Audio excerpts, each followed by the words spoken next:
ധീര ദേശാഭിമാനികളെയും സ്വാതന്ത്ര്യസമരത്തിൻ്റെ ഭാഗമായി ജീവൻ വെടിഞ്ഞ രക്തസാക്ഷികളെയും ഓർമ്മിക്കേണ്ടതുണ്ട്. അവരുടെ സ്മരണകൾക്ക് അഭിവാദ്യം അർപ്പിക്കേണ്ടതുണ്ട്. അതിനപ്പുറം അവരുടെ സ്വപ്നങ്ങൾ എന്തായിരുന്നു എന്ന് ചിന്തിക്കേണ്ടതുമുണ്ട്. സാമ്രാജ്യാധിപത്യത്തിനും രാജഭരണത്തിനും പകരം ജനാധിപത്യ ഭരണ സംവിധാനം നിലവിൽ വരുത്തുക എന്തായിരുന്നു ഏറ്റവും പ്രധാനപ്പെട്ട സ്വപ്നം. അത് യാഥാർത്ഥ്യമാക്കത്തക്ക വിധത്തിലാണ് വ്യത്യസ്ത ചിന്താധാരകളെ ഉൾക്കൊള്ളിച്ചിട്ടുള്ള നമ്മുടെ ഭരണഘടനയിൽ ഇന്ത്യയെ പരമാധികാര ജനാധിപത്യ റിപ്പബ്ലിക്കായി വിശേഷിപ്പിച്ചത്. കഴിഞ്ഞ 78 വർഷം കൊണ്ട് ജനാധിപത്യ സംവിധാനത്തെ സംരക്ഷിച്ചു നിർത്തുന്നതിലും മെച്ചപ്പെടുത്തുന്നതിലും ഇന്ത്യക്ക് കഴിഞ്ഞിട്ടുണ്ട് എന്നത് അഭിമാനകരമാണ്. നമ്മുടെ അതേ ഘട്ടത്തിൽ തന്നെ സ്വാതന്ത്ര്യം നേടിയ പല രാജ്യങ്ങളിലും ജനാധിപത്യം അട്ടിമറിക്കപ്പെടുന്ന സാഹചര്യങ്ങൾ പല ആവർത്തി ഉണ്ടായിട്ടുണ്ട്. എന്നാൽ നമ്മുടെ ജനാധിപത്യം വെല്ലുവിളികൾ നേരിട്ടിട്ടുള്ള ഘട്ടങ്ങളിൽ അതിനെ സംരക്ഷിക്കാൻ ഇന്ത്യൻ ജനതയൊന്നാകെ ജാഗരൂകരായി നിലകൊണ്ടിട്ടുണ്ട് എന്നതിൽ നമുക്കെല്ലാവർക്കും അഭിമാനിക്കാം.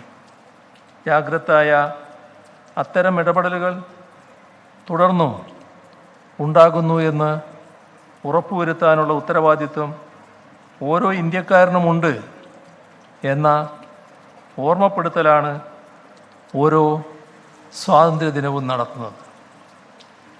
സാക്ഷരത, വിദ്യാഭ്യാസം, ആരോഗ്യം, പട്ടിണി, പാർപ്പിടം, കൃഷി, ഉൽപ്പാദനം, വ്യവസായം, സേവനം, സമ്പദ്ഘടന എന്നിങ്ങനെ പല മേഖലകളിലും 1947 ഉണ്ടായിരുന്നതിനേക്കാൾ വളരെ മികച്ച നിലയിലാണ് ഇന്ന് ഇന്ത്യ ഉള്ളത്. IT-യുടെയും സ്റ്റാർട്ടപ്പുകളുടെയുമൊക്കെ ഹബ്ബാണ് ഇന്ന് ഇന്ത്യ.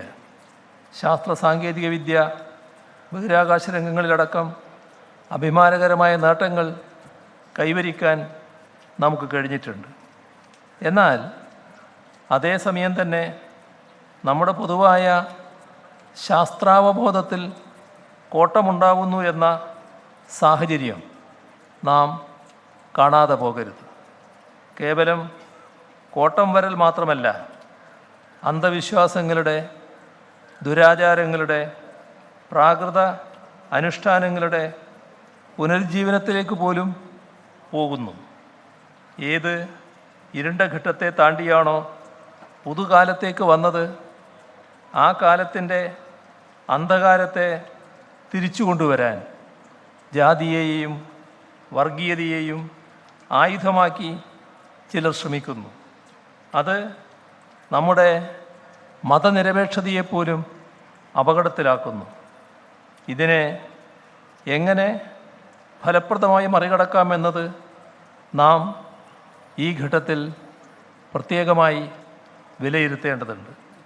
ശാസ്ത്രാവബോധത്തിലുണ്ടാകുന്ന പിന്നോട്ടുപോക്ക് വിഘടന, വിഭാഗീയ പ്രവണതകൾക്ക് വളം വെക്കുന്ന അവസ്ഥ പോലും സൃഷ്ടിക്കുന്നുണ്ട് എന്നത് നാം ഗൗരവമായി കാണേണ്ടതുണ്ട്.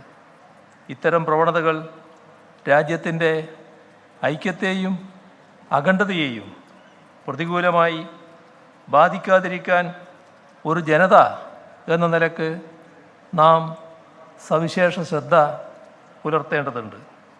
രാജ്യത്തെവിടെയും വിവേചനങ്ങളും അതിക്രമങ്ങളും നേരിടുന്ന ജനവിഭാഗങ്ങളോട് ഐക്യപ്പെടാനും അവരുടെ അവകാശങ്ങൾ സംരക്ഷിക്കാനും നിലനിൽപ്പ് ഉറപ്പുവരുത്താനും നാം ബദ്ധശ്രദ്ധരായിരിക്കേണ്ടതുണ്ട്. എങ്കിൽ മാത്രമേ അശാസ്ത്രീയ പ്രചരണങ്ങളെയും വിഘടന വിഭാഗീയ ശ്രമങ്ങളെയും അതിജീവിച്ചുകൊണ്ട് നമ്മുടെ നാടിന് മുന്നേറാൻ കഴിയും. ശാസ്ത്ര സാങ്കേതിക രംഗങ്ങളിൽ നേട്ടങ്ങളുണ്ടെന്ന് പറയുമ്പോഴും ഈ 21-ാം നൂറ്റാണ്ടിൽ പോലും പ്രകൃതി ദുരന്തങ്ങളെ മുൻകൂട്ടി പ്രവചിക്കാനും ജനങ്ങളുടെ സ്വത്തിനും ജീവനും സംരക്ഷണം ഉറപ്പുവരുന്ന വിധത്തിൽ അവയ്ക്കെതിരായ പ്രതിരോധം തീർക്കാനും രാജ്യത്തിന് കഴിയുന്നില്ല എന്നത് നമ്മെ ചിന്തിപ്പിക്കേണ്ടതുണ്ട്. പൊതുവായ മുന്നറിയിപ്പുകളല്ല, കൃത്യമായ പ്രവചനങ്ങളാണ് ദുരന്തങ്ങളെ പ്രതിരോധിക്കാൻ ഉപകരിക്കുക എന്നത് ലോകത്താകെയുള്ള പല അനുഭവങ്ങളും ഇതിനോടകം വ്യക്തമാക്കിയിട്ടുണ്ട്. നമ്മുടെ രാജ്യത്തും ആ നിലയിലേക്ക് ഉയരാൻ വേണ്ട ഇടപെടലുകൾ നടത്തേണ്ടതുണ്ട്.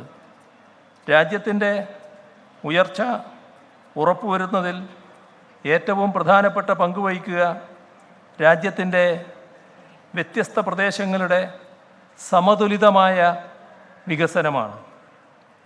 എല്ലാ പ്രദേശങ്ങൾക്കും വിഭാഗങ്ങൾക്കും ഭരണനിർവഹണത്തിൽ തുല്യ പങ്കാളിത്തവും വിഭവങ്ങളുടെ മേൽ തുല്യ അവകാശവും ഉറപ്പുവരുത്താതെ പ്രാദേശികമായ അസന്തുലിതാവസ്ഥകൾക്ക് പരിഹാരം കാണാൻ കഴിയുകയില്ല. അത് ഉറപ്പുവരുത്തിക്കൊണ്ട് മാത്രമേ ഇന്ത്യൻ ജനാധിപത്യത്തെ പൂർണ്ണതോതിൽ അർത്ഥവത്താക്കാൻ കഴിയുകയുള്ളൂ. അതേസമയം തന്നെ പ്രാദേശിക അസന്തുലിതാവസ്ഥകൾക്ക് ആക്കം കൂട്ടുന്ന നടപടികൾ ഭരണാധികാരികളുടെ ഭാഗത്തു നിന്നും ഉണ്ടാകുന്നില്ല എന്ന് ഉറപ്പുവരുത്തേണ്ടതുമുണ്ട്. ഇക്കാര്യത്തിൽ ജനങ്ങളുടെ ആകെ ജാഗരൂകമായ സമീപനത്തിനും കാര്യക്ഷമമായ ഇടപെടലിനും വലിയ പ്രസക്തിയുണ്ട്. ജനകീയ പങ്കാളിത്തത്തോടെ വികസനക്ഷേമ പ്രശ്നങ്ങൾ കൈകാര്യം ചെയ്യുന്നതിലും അധികാര വികേന്ദ്രീകരണം ഉറപ്പുവരുത്തുന്നതിലുമെല്ലാം രാജ്യത്തിന് തന്നെ മാതൃകയായിട്ടുള്ള സംസ്ഥാനമാണ് നമ്മുടെ കേരളം.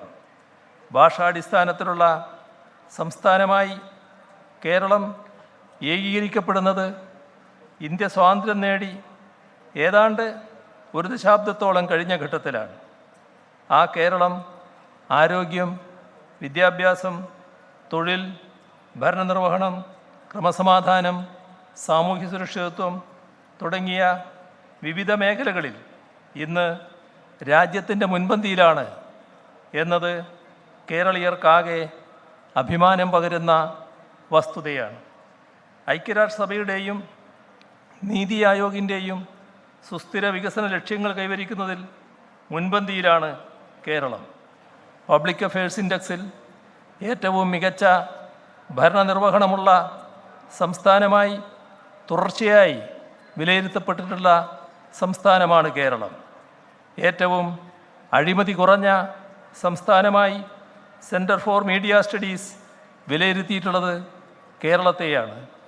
ദേശീയ ക്രൈം റെക്കോർഡ്സ് ബ്യൂറോയുടെ കണക്കുകൾ പ്രകാരം ഏറ്റവും മികച്ച ക്രമസമാധാന നിലയുള്ളതും ഒരൊറ്റ വർഗീയ സംഘർഷം പോലും ഇല്ലാത്തതുമായ നാടാണ് കേരളം.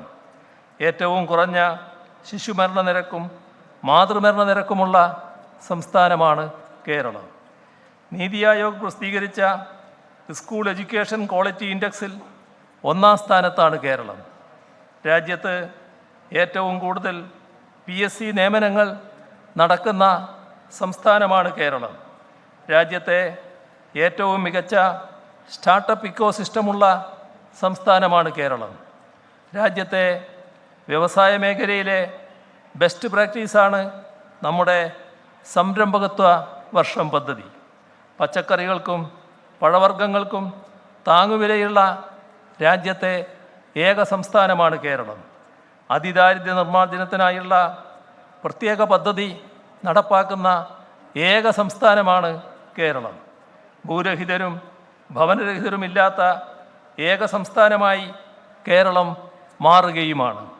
ഇത്തരത്തിൽ വ്യത്യസ്ത മേഖലകളിൽ നമ്മൾ കൈവരിച്ചിട്ടുള്ള നേട്ടങ്ങളെ കൂടുതൽ സമാഹരിച്ച് ശക്തിപ്പെടുത്താനും പുതിയ കാലത്തിന് അനുയോജ്യമായ വിധത്തിൽ കേരളത്തെ ഒരു നവകേരളമാക്കി പരിവർത്തിപ്പിക്കാനുമാണ് നമ്മൾ ശ്രമിക്കുന്നത്. വിജ്ഞാന സമ്പദ്ഘടനയും നൂതനത്വ സമൂഹവുമായ ആ നവകേരളം എല്ലാവരെയും ഉൾക്കൊള്ളുന്നതും ഉൾച്ചേർക്കുന്നതും ആയിരിക്കും.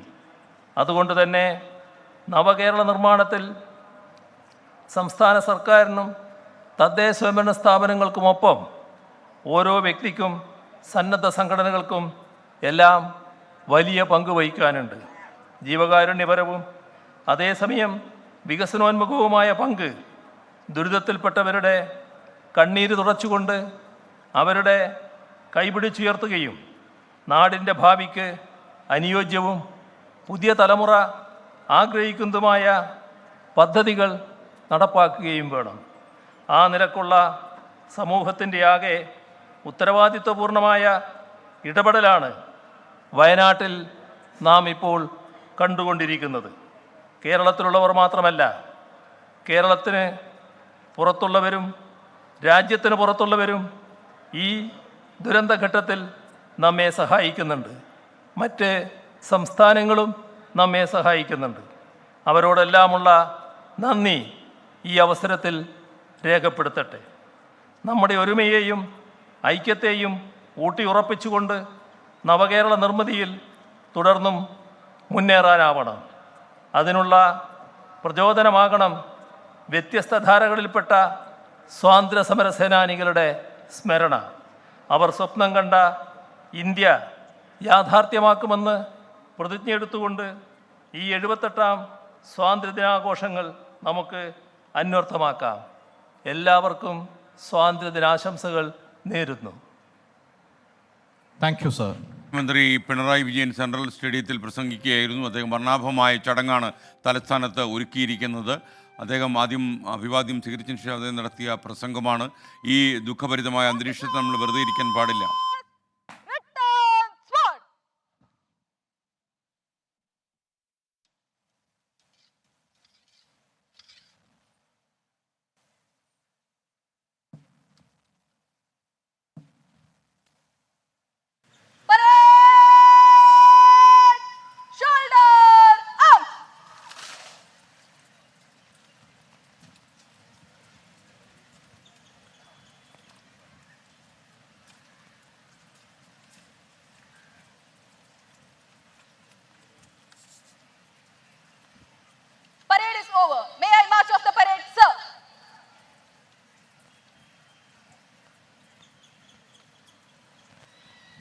ഈ സമയം ബഹുമാനപ്പെട്ട മുഖ്യമന്ത്രിയുടെ അനുവാദത്തോടെ parade വിടവാങ്ങുന്നു.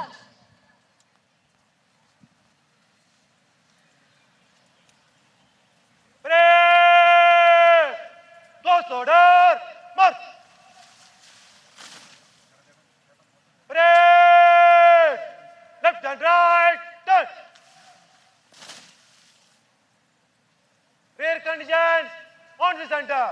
Left and right wing. Quick march.